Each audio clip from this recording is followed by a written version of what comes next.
And welcome back. It is the end of the month, 30th of April. Last month it wasn't too bad. I'm interested to see how we end this month because this month has been much trickier. Let's see what we've got first of all. So actually we start not too badly, do we? So we start with a standard thing we learn probably quite early on in school. Depends when you get taught it, I guess. But I'm going to write this as a recurring decimal. So it's going to be 1.45 where my 45 is recurring. Now you might draw a bar, you might draw dots, different ways of doing it. It's fine, doesn't matter. Then I'm going to note there are two dots. I'm going to multiply by 100. So that's going to be 100x equals 1, 2, or 2 puts it here. So 124.545 recurring. Now, crucially, my 45 recurring will cancel out when I take away. So that gives me 99x. 124.5 minus 1.2 is 123.3, which means that my x is going to be 123.3 over 99. Now clearly I can't leave that as an answer. So I need to multiply top and bottom by 10. So that's going to be 1233 over 990. And I can simplify. Now this is where you need to know your multiplication rule. So I know if I can add the digits and then divide by 3, the number divides by 3. And if I can add the digits and divide by 9, the number divides by 9. And that occurs here, doesn't it? So I can divide the numerator by 9, which gives me 137. Bottom is easy to divide by 9, that's 110. And I think that's it, isn't it? Because I can't divide by 3 anymore. I don't think I can do anything else with it. Doesn't tell me how to leave it. So therefore that's going to be my final answer. It doesn't actually say simplify. So I actually think either of those will be okay. Next question. Two positive integers have a difference of 4. Prove, another proof question. Prove the difference between the squares of the integers is 4 times the sum of the integers. Right, so if you were here yesterday, and if you weren't, go back and watch yesterday after this video as well. This is a difficult one, and I think you need to read it carefully. So I have two integers, so I'm going to let my integers be. So let values be n and difference of 4, so it's n and n plus 4. Doesn't say even or odd, just two positive integers. And then I want to prove the difference between the squares of the integers. So I'm going to square them. Now obviously this is a bigger one, so I'm going to square that and then take away the smaller one. So let's do the math. So it's going to be n squared plus 8n plus 16 minus n squared. N squareds cancel, which gives me 8n plus 16. It's 4 times the sum of the integers. So the sum is going to be the sum of these. So as an aside in a little box, I know the sum is 2n plus 4. So I need to make this into 2n plus 4. So take out a 4, and that gives me 2n plus 4. And therefore I have proven. Not too bad actually, just kind of wrote it down, looked at where I needed to go, worked backwards a little bit. That wasn't too bad, was it? Next question. Is that today? No, we've got 2 more questions. The histogram shows information about the scores of 645 players. Estimate the number of points. So if you've seen any of my other videos, you will have noticed that I say that you're going to have to either trust or the question needs to be clear. If I add together these areas, I do get 645. If you have some time in your exam, I would suggest just quickly working it out just to make sure. I have seen a question, there was a question probably a couple of weeks ago now, whereby the frequency density needed scaling. Like I say, if you're short on time, just trust it to be true. If not, quick check. And what I mean by that is, I know this is 200, 200 times 0.5 is 100. I know this is 200, 200 times 1.25 is going to give me 250. This is 100 times, now be careful of my scale, so 2 is 6, so it's 1.6, 1.7, 1.8.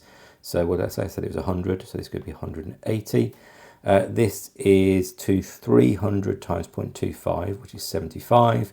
And this one is 400 times 0.2, which is going to give me 40. Now if I get my calculator out quickly, that is 100 plus 250 plus 180 plus 75 plus 40, which is indeed 645. So the scale is good. Now, again, it took me, 2 minutes, but it allowed me to quickly do 2 things. 1, check I've got the right numbers in the right boxes, and 2, just check there's no scale to the frequency density. Let's now actually do the question. So the question says, estimate the number of players who scored under 700 points. So in other words, I'm going to need all of these, and I'm going to need half of these here. So actually I've made it a bit easy for myself. So that's going to be 100 plus 250 over 2.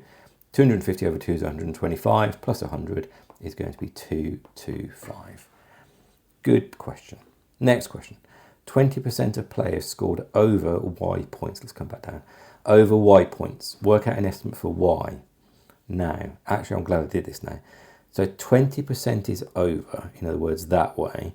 So I'm going to do it back to front. So I'm going to say 80%. No, actually, let's do it the right around. So 20% of 645 is going to give me 129 players. So in other words, I want starting from here, I want to go across 129 players. Now, if I add these numbers up as I go, 40 plus 75 is 115. So actually it's going to be in this box here, isn't it? That's going to be a little bit annoying. So actually, tell you what, I might even do it the other way around. So 645 minus 129 is equal to 516. Now, there are 100 players in the first box. So let's do it step by step. So here, it's very hard to explain this. Here is between 0 and 100. Here is between 100 and 350. I'm basically doing a cumulative frequency. And here is between 350 and 530. So my 516th person lies in here somewhere. So it is now a linear interpolation, isn't it? So I'm going to do 516 minus a 350, which is how far across I want to go, divide by the amount of players I have in that total category, which is 180. And I want to multiply that by the actual change in the score. So the score goes from 900 or from 800 to 900. So it goes up by 100 and then add on the initial 800. Now, if you haven't seen any of my videos before where I do linear interpolation, it is worth sort of going back, finding a few others, checking you're okay with that. The actual gist of it is quite straightforward. All I'm saying is that between here and here, I go from 800 to 900. And I'm trying to work out how far across to go based on which number I'm looking for. And I'm looking for the 516th person. So calculator out, so 516 minus 350.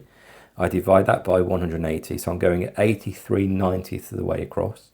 Multiply by 100. So in other words, I'm adding on 92.2 points to 800, which is going to give me 892.2 points. Again, that's quite a difficult question. You notice how I switched halfway through to starting from the right and instead of starting from the left. I think it's a little bit easier. Wow, quite difficult one to end with. Last question. Let's see how this last question is. Shown is a straight line joining O and A. Yes, indeed, a straight line. The length of the line is the square root of 1805. The gradient of the line is a half. Find the coordinates of A. Oh, that's actually quite nice, isn't it? Okay.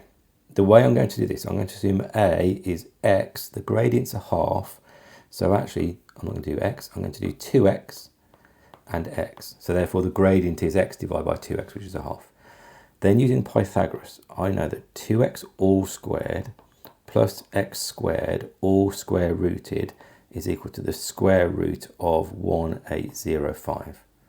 Let's square both sides, so get rid of the square root.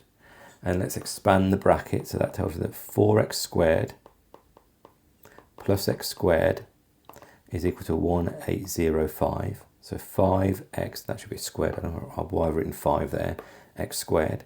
So 5x squared equals 18805, which means that x is the square root of 1805 over 5. I have no idea if that's a nice number or not. So 1805 over 5 is 361. Oh, it is. So the square root of that gives me 19. And that is it. Wow, what a question to end the month on. Really good mix of questions today. I thought those were quite difficult. I most definitely thought that histogram question was quite hard. And actually that last question, I think some of you might have found that quite hard. Either way, let me know how that went for you. Do like, subscribe. I will see you for next month. May starts tomorrow. Thanks all.